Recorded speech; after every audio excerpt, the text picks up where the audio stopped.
की बड़ी खबर से करने जा रहे हैं जो म्यांमार से आ रही है। जी हां, म्यांमार से निकली दो नावें लापता हो गई हैं। बंगाल की खाड़ी में ये दो नावें डूबी हैं। दोनों नावों पर रोहिंग्या शरणार्थी सवार थे। 530 लोगों के लापता होने की आशंका जताई जा रही है। यूनाइटेड नेशन ह्यूमन काउंसिल ओम ने जताई गहरी चिंता। अय्यार रावडी तट के पास हादसा होने का दावा किया जा रहा है। हालांकि अभी तक इसे लेकर आधिकारिक पुष्टि नहीं हो पाई है। बंगाल की खाड़ी में बहुत बड़ा हादसा पेश आया है। खबर है कि म्यांमार से जान बचाकर भाग रहे अल्पसंख्यक रोहिंग्या समुदाय के लोगों को ले जा रही दो नावें समंदर में डूब गई हैं। इस दर्दनाक हादसे में 500 से ज्यादा लोगों के मारे जाने की आशंका जताई जा रही है। शुरुआती जानकारी के मुताबिक ये दोनों नावें जून के आखिर में म्यांमार के पश्चिमी राज्य रखाइन से रवाना हुई थी। इन नावों में सवार ज्यादातर यात्री रोहिंग्या समुदाय के थे। इनमें से कुछ लोग ऐसे भी थे जिन्होंने बांग्लादेश की सीमा पर बने शरणार्थी शिविरों से यात्रा की शुरुआत की थी। अंतर्राष्ट्रीय प्रवासन संगठन IOM और UNHCR की ओर से एक संयुक्त बयान जारी किया गया है। इसके मुताबिक पहली नाव पर लगभग 250 लोग सवार थे। रवाना होने के कुछ ही समय बाद इस नाव से संपर्क टूट गया। वहीं 280 लोगों को ले जा रही दूसरी नाव के बारे में माना जा रहा है कि वो 8 जुलाई को म्यांमार के अय्यार रावडी तट से समंदर में डूब गई। दोनों नावों को मिलाकर कुल 530 लोग लापता बताए जा रहे हैं, जिनके बचने की उम्मीद बहुत कम है। इस बड़े हादसे पर संयुक्त राष्ट्र की एजेंसियों ने चिंता जाहिर की है। एजेंसियों ने अपने बयान में कहा कि हालांकि इन घटनाओं और हताहतों की संख्या अभी तक आधिकारिक तौर पर पुष्टि नहीं हुई है। ये तस्वीरें उस वक्त की हैं जब ये रोहिंग्या शरणार्थी म्यांमार से नाव पर सवार होकर निकल रहे थे बांग्लादेश के लिए, और तभी ये दो नावें हैं। 530 यात्री बताए जा रहे हैं। चूंकि बारिश का मौसम है और बंगाल की खाड़ी में हाई टाइड्स हर वक्त रहती हैं, खबर यह आ रही है कि ये दोनों नाव अब लापता है। 500 से ज़्यादा लोगों के मारे जाने की आशंका जताई जा रही है, क्योंकि नाव से संपर्क टूट चुका है और ये सभी रोहिंग्या शरणार्थी बताए जा रहे हैं। रोहिंग्या शरणार्थी अक्सर बेहतर जिंदगी की तलाश में और हिंसा से बचने के लिए खतरनाक समुद्री रास्तों का सहारा लेते हैं। जून और जुलाई के महीने में मानसून की वजह से समंदर बेहद अशांत रहता है। ऐसे में इन ओवरलोडेड नावों का हादसे का शिकार होना इन लोगों के लिए जानलेवा साबित हुआ है। United nation human right council ने भी इसे लेकर चिंता जाहिर की है और ये तस्वीरें उस वक्त की हैं जब रोहिंग्या शरणार्थी नाव पर सवार होकर म्यांमार से निकल रहे थे। दो नावें म्यांमार से निकली हैं, जिनमें दोनों नावों को मिलाकर 530 जो यात्री उस पर सवार थे। और खबर यह आ रही है कि दोनों ही नावें समंदर में जब पहुंची तो वो डूब गईं। किसी के भी बचने की उम्मीद नहीं जताई जा रही है। नाव से संपर्क टूटा, उसके बाद लगातार ये कोशिश की गई कि लोगों को तलाशा जाए, लेकिन समंदर में हाई टाइड उठ रहे हैं, बारिश का मौसम है, जिसकी वजह से ये बहुत मुमकिन है कि ये दोनों नावें हादसे का शिकार हुई हैं। इन नाव पर बुजुर्ग, बच्चे, महिलाएं, सभी वर्ग के लोग सवार थे और अय्यार रावडी तट के पास हादसा होने का ये दावा किया जा रहा है। हालांकि अभी इसे लेकर पुष्टि नहीं की गई है कि मौत का आधिकारिक आंकड़ा क्या होगा, लेकिन 530 लोग सवार थे, नाव लापता है। ऐसे में ये आशंका जताई जा रही कि जो सभी यात्री थे वो सब के सब इस हादसे का शिकार हुए हैं।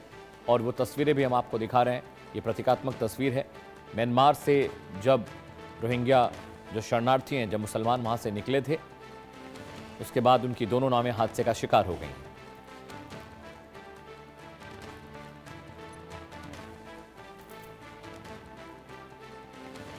की बड़ी खबर आपको बता रहे हैं।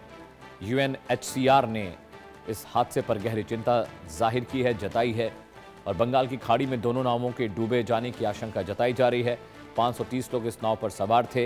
ये नाव म्यांमार से निकली थी, जिस पर रोहिंग्या शरणार्थी थे।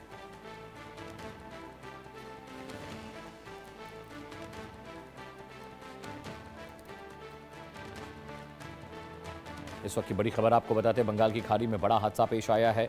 530 लोगों दो अलग अलग नावों पर सवार थे और बताया जा रहा है कि समंदर के बीच में बांग्लादेश की खाड़ी में जब वो पहुंचे, बंगाल की खाड़ी में जब वो पहुंचे, तो वहां पर ये दोनों नावें हादसे का शिकार हुई हैं।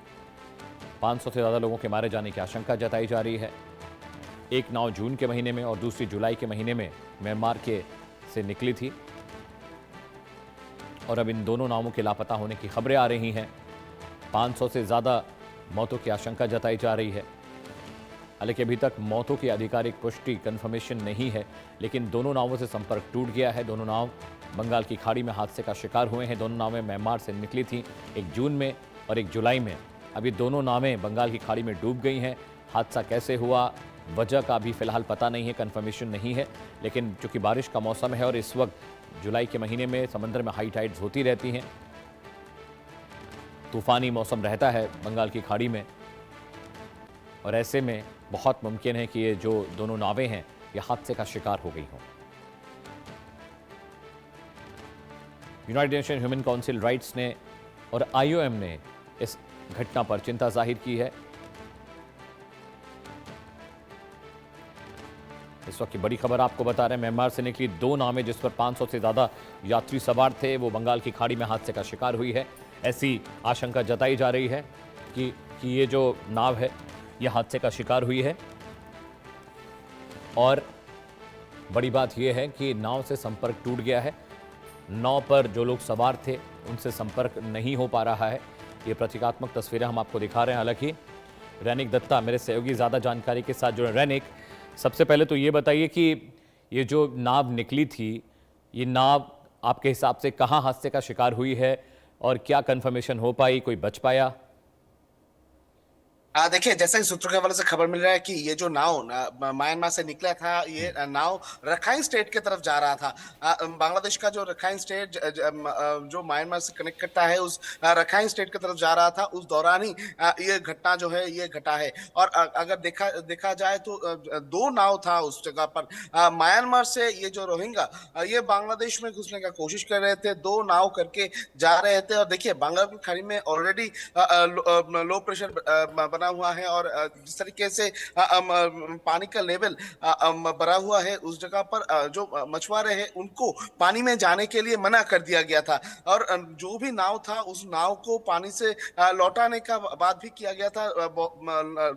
जो जो नाव गंभीर समुद्र में है उनको भी लौटाया गया था। मगर ये जो 2 नाव निकला था, इनके बारे में कोई इंफॉर्मेशन नहीं था, और इसी वजह से इस नाव को किसी भी तरीके से कोई इंफॉर्मेशन नहीं दिया गया था। और इसी वजह से ये नाव जब रखाइन स्टेट की तरफ जा रहा था, उस दौरान ही ये हादसा हुआ है। जैसे सूत्रों के हवाले से खबर मिल रहा है कि करीब 530 के ऊपर लोग इस नाव में शामिल थे।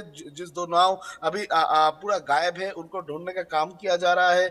ये जो 530 के ऊपर लोग ये जो सवार होकर वो लोग आ रहे थे, ये लोग मैक्सिमम ही रोहिंग्या है, ऐसा ही सूत्रों के हवाले से खबर मिल रहा है। देखिए, बांग्लादेश गवर्नमेंट की तरफ से भी ये नाव को ढूंढने का कोशिश किया जा रहा है। उसके साथ साथ ही म्यांमार की तरफ से भी ये नाव को ढूंढने का कोशिश किया जा रहा है। और ये पूरा घटना को लेकर UN की तरफ से भी अभी चिंता जो है वो जताया गया है। अभी अभी फिलहाल देखना होगा कि ये जो 530 लोग इस 2 नाव पे सवार थे, उनका कोई ट्रेस किया जाता है कि नहीं, उसका उनका कोई पता मिलता है कि नहीं। मगर जो सिचुएशन बना हुआ है, वो सिचुएशन को देखते हुए अगर देखा जाए तो जिस तरीके से बांग्लादेश में म्यांमार से बांग्लादेश में आने के लिए लोग भीड़ कर रहे हैं, ये एक चिंता का विषय है। क्योंकि देखिए, जो रखाइन स्टेट, उस रखाइन स्टेट को लेकर इसके पहले भी बहुत सारा चर्चा हुआ था। म्यांमार के साथ बांग्लादेश का जो रिलेशन, इसको लेकर भी बहुत सारा चर्चा हुआ था। उसी बीच पर